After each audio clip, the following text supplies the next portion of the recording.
Unit 6, Lesson 49, talking about motivation.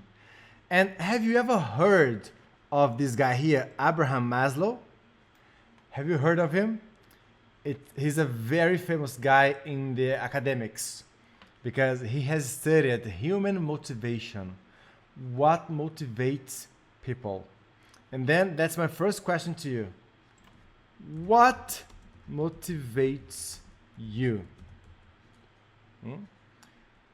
Does money motivate you? Does money motivate you? What motivates you? Is it status? Maybe. What motivates you? Think about it. We're going to read a very interesting text today.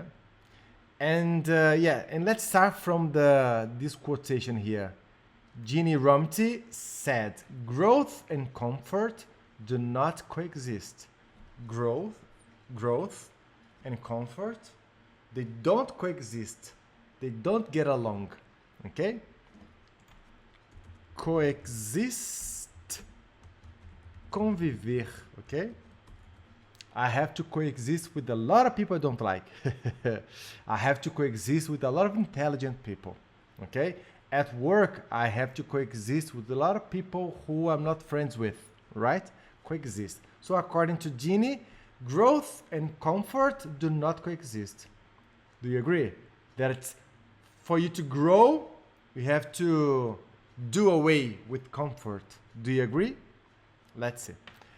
Yeah, so you are going to read this text and we are going to understand what Maslow talks about motivation in his discovery. He has invented a pyramid, right? And his pyramid has 5 levels. Okay, 1, 2, 3, 4, 5. And then we are going to learn about it and we are going to expand our vocabulary, obviously, but more focused on the topic of motivation, right? I have another question for you. Who is responsible for motivating employees? Okay. In their careers. Who's responsible for motivating employees in their careers? Themselves or the company? Who is responsible for motivating the employees of a company? Themselves, they are responsible for motivating themselves, or the company is responsible for motivating the employees? What do you think? Good question, huh? Yeah, so press pause now. Okay, and then you're going to read this text and the next page. Okay, and with the pyramid. And after we are going to do it together, right? So press pause now. Beautiful. Now we are going to read the text together, right? Beautiful. Let's do it. So what is Maslow's hierarchy? Hierarchy of needs. What is Maslow's hierarchy of needs? Do you know your hierarchy of needs? The things that you need. What is the most important thing you need in your life? Is it money? Is it friends? Is it family? Let's see what Maslow says about it. So according to psychologist Abraham Maslow, 1908 to 1970, human needs were, in the past, arranged, organized in a hierarchy, with psychological survival needs at the bottom, okay, and the more creative, intellectually oriented self-actualization needs at the top. The bottom, the top, right? Maslow argued that survival needs, okay, at the bottom, survival needs must be satisfied before the individual can satisfy the higher needs. Okay, so we have these needs here. Okay, the bottom, the top. For me to satisfy these needs, I need to satisfy these first. For me to satisfy these, I have to satisfy these needs first. Okay, according to Abraham Maslow. Maslow argued that survival needs must be satisfied before the individual can satisfy the higher needs. The higher up the hierarchy, the more difficult it is to satisfy the needs associated with that stage, because of the interpersonal and environmental barriers that inevitably frustrate us. Wow. Interesting, huh? Higher needs become increasingly psychological and long-term rather than physiological and short-term, as in the lower survival-related needs. Okay? So we start from physiological, okay? Physiological.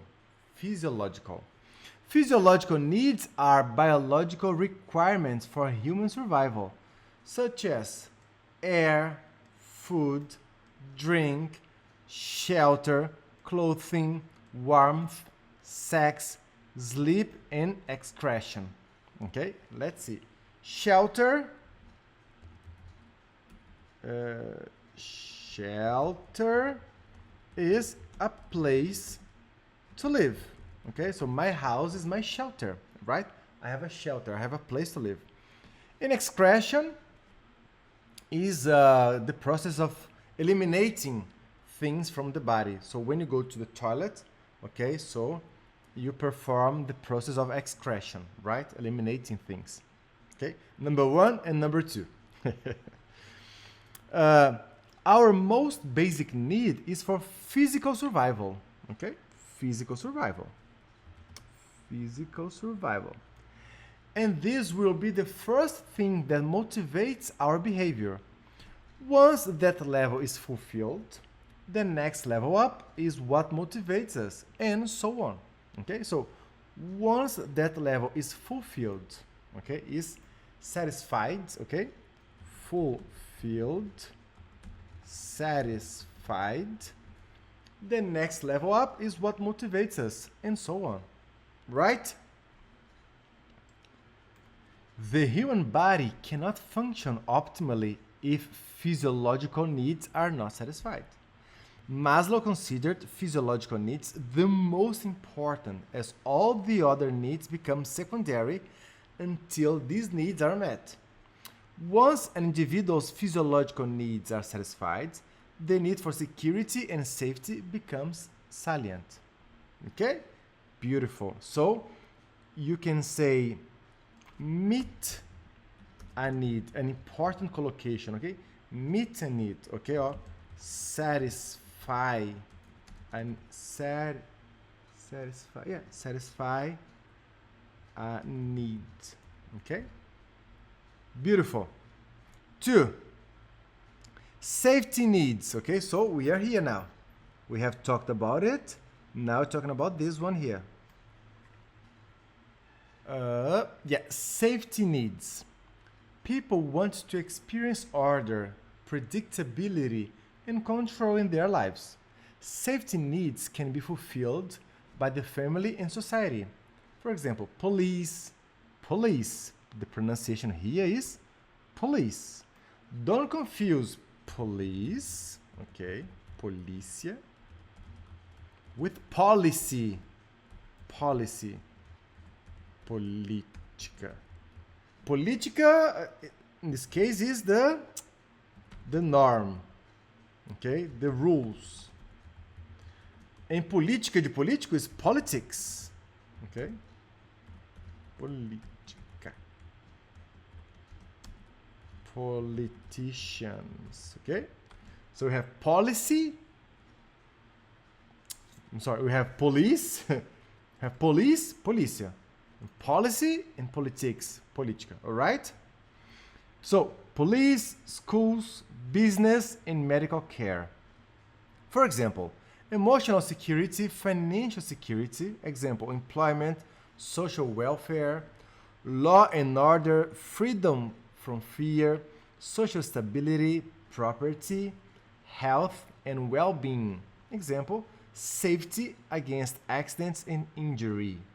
Okay? After physiological and safety needs have been fulfilled, the third level of human needs is social and involves feeling of belongingness. Belongingness. Nowadays, a lot of people are talking about sense of belonging. Okay? Sentimento de pertencimento. Sense of belonging or belongingness. Belongingness. Okay? Let's see. So here, number 3 now. Love, belonging. All right? Let's climb up. 3. Love and belongingness needs refer to a human emotional need for interpersonal relationships, affiliating connectedness, and being part of a group, okay? So it's more social, right? Examples of belongingness needs include friendship, intimacy, trust, acceptance, receiving and giving affection, and love. This need is especially strong in childhood and can override the need for safety. Override means substitute. Override. Substitute or replace. Okay? It can override the need of safety. It can substitute the need of safety, as witnessed in children who cling to abusive parents. To cling, it means se apegar, okay? To cling. Apegar-se. Okay? So children who cling to abusive parents. Beautiful? I think it's no new words here. Number 4, STEAM. Okay, STEAM. Number 4, we're here. Let's move forward.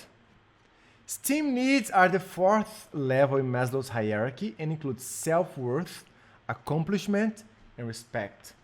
Okay? So self-worth. Self-worth. Valor próprio. Accomplishment. Accomplishment. Conquistas. Okay? And respect. Maslow classified STEAM needs in 2 categories. STEAM for oneself, dignity, achievement, mastery, independence, and the desire for reputation or respect from others, like status, prestige. Okay? STEAM presents the typical human desire to be accepted and valued by others. People often engage in a profession or hobby to receive recognition. These activities give the person a sense of contribution or value. Low self-esteem or an inferiority complex may result from imbalances during this level in the hierarchy. Maslow indicated that the need for respect or reputation is most important for children and adolescents and precedes real self-esteem or dignity. Okay? I think no new words here, right? Okay. And then the 5th one, okay, self-actualization. Okay? Self-actualization needs are the highest level in Maslow's hierarchy and refer to the realization of a person's potential, self-fulfillment, seeking personal growth, and peak experiences. This level of need refers to what a person's full potential is and the realization of that potential, okay? I have this potential and I can make it happen, okay? I can use this potential. Maslow, 1943 and 1987, describes this level as the desire to accomplish everything that one can and to become everything one is capable of becoming. Wow, powerful sentence, huh? Although Maslow did not believe that many of us could achieve true self-actualization, he did believe that all of us experience transitory moments known as peak experiences of self-actualization. What about you? Have you reached this level of self-actualization, or it is more like Maslow said, you reach peak experiences. You touch self-actualization, didn't get back to esteem. You touch self-actualization, you get back to love and belonging. How does it work for you? Are you completely happy and satisfied with yourself, with your potential, with your achievements? Such moments associated with personally significant events such as childbirth, sporting achievement, and examination success are difficult to achieve and maintain consistently. So that's why he said peak experiences, okay? Because you don't maintain it consistently. Beautiful. So Maslow posited that human needs are arranged in hierarchy, okay? So that's the hierarchy. It is quite true that man lives by bread alone when there is no bread. But what happens to man's desires when there is plenty of bread and when his belly is chronically filled? At once other and higher needs emerge, and these, rather than physiological hungers, dominate the organism.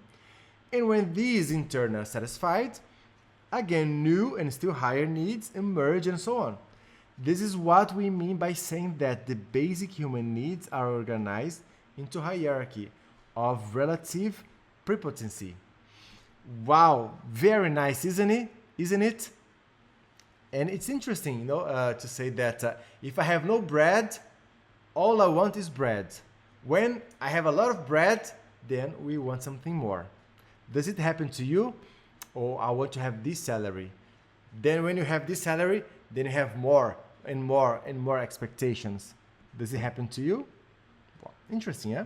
I hope you liked the text, and don't forget to look up the words that I might have not worked with you. Okay, it's an important vocabulary for us to acquire and use in our daily conversations. All right, and don't forget to answer the questions about the text, and I'm going to correct them with you in the next lesson. All right, so see you soon.